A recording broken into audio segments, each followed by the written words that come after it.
You've felt that cold knot in your stomach every time you see a new AI update.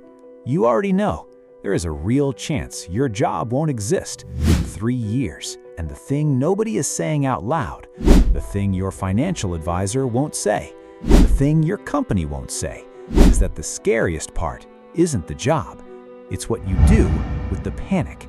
Because panic makes catastrophic financial decisions. Today, we are not debating whether AI will take your job. Today, we are talking about what your fear of AI is already doing to your money, right now, before a single paycheck disappears.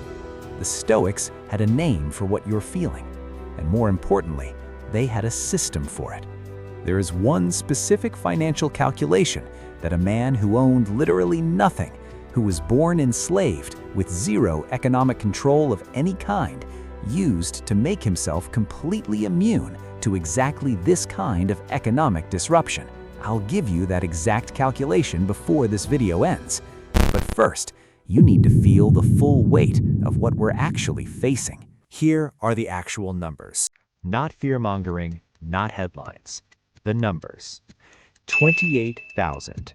That is how many finance and tech jobs are disappearing every single month in 2026.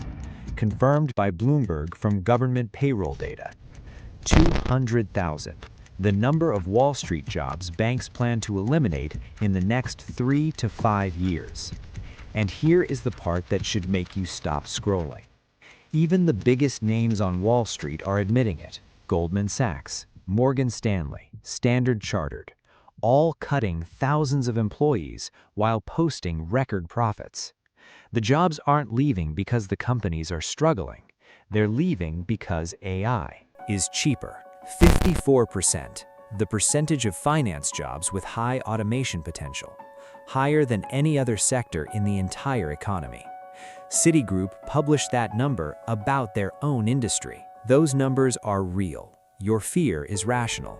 But here is what the headlines won't tell you. Fortune magazine called the AI jobs panic largely smoke and mirrors, not because the disruption isn't real, but because the timeline is slower than the fear.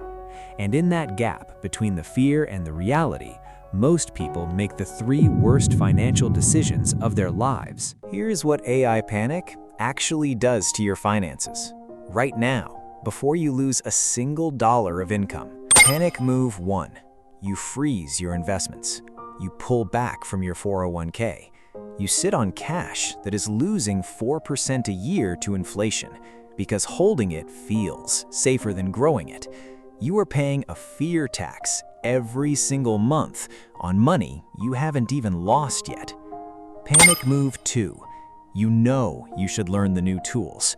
You have had 17 browser tabs open about Python courses for 4 months. You haven't started one, because starting means admitting the threat is real, so you stay frozen, which is the single most dangerous financial position you can be in when an industry is shifting. Panic move 3. You start cutting everything, not from discipline, from dread. You cancel things that were actually investments in your own value. You stop the course, you cancel the gym, you skip the networking dinner. You shrink, and a smaller version of you is worth less in any job market, AI disrupted or not. Fear is not the enemy. Unmanaged fear is the enemy. And the Roman world was just as volatile as ours. Plagues, economic collapse, political upheaval, entire industries made obsolete overnight. To survive it, Seneca didn't just hope things would get better. He used a technique called premeditatio malorum to turn his fear into a roadmap. And Epictetus's solution isn't just a mindset shift, it is a literal financial calculation that makes AI irrelevant to your peace of mind. Here is how you build it. Seneca lost his entire fortune twice. He didn't wait for the second loss to prepare for it. He rehearsed it. Every single morning, Seneca would sit quietly and mentally walk through his worst realistic scenario, not to scare himself, to drain the fear of its power. Here is the financial version. You do tonight. One piece of paper, 3 columns. Column 1, your worst realistic AI scenario. Not apocalyptic, realistic. Job restructured. Salary cut 30%. Role eliminated in 18 months. Write it down with a number, not a feeling. Column 2, your actual monthly survival number. Not comfort, not lifestyle. Survival, rent, food, utilities, the floor. Column 3, how many months your current savings covers that floor. Most people discover something surprising when they do this. The gap between their fear and their floor is smaller than the panic made it feel. Seneca was right. The fear of the thing is always larger than the thing itself. He suffers more than necessary who suffers before it is necessary. Now that we've modeled the fear, we have to address the identity underneath it. Because here is what Goldman Sachs won't tell you in their layoff announcements. They are not eliminating the people who interpret the AI outputs. They are eliminating the people who produce what AI can now produce faster. Epictetus owned nothing. No property, no savings, no job security. What he owned was the one thing AI cannot train on, replicate, or automate: his judgment. 3 things that are genuinely yours that no AI output currently replaces. Your contextual judgment, knowing which problem to solve, not just how to solve it. Your relationships, trust built over years that no algorithm inherits. Your adaptability, the speed at which you learn new tools and apply them to human problems. The question Epictetus would ask you is not, will AI take my job? It's, which part of me is genuinely mine, and which part was just a function?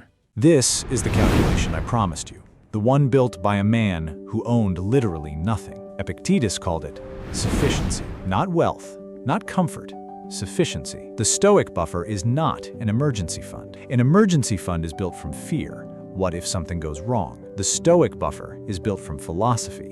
What is the minimum I genuinely need to remain free? Take the floor number from move 1, your actual survival number, not your lifestyle number. Multiply it by 6. That number is not your goal. It is your psychological immunity. The moment you hit it, AI can restructure your entire industry, and you will not make a single fear-based financial decision because of it. Epictetus was psychologically free inside literal chains, because he had already decided exactly how little he needed to remain himself. That is the buffer.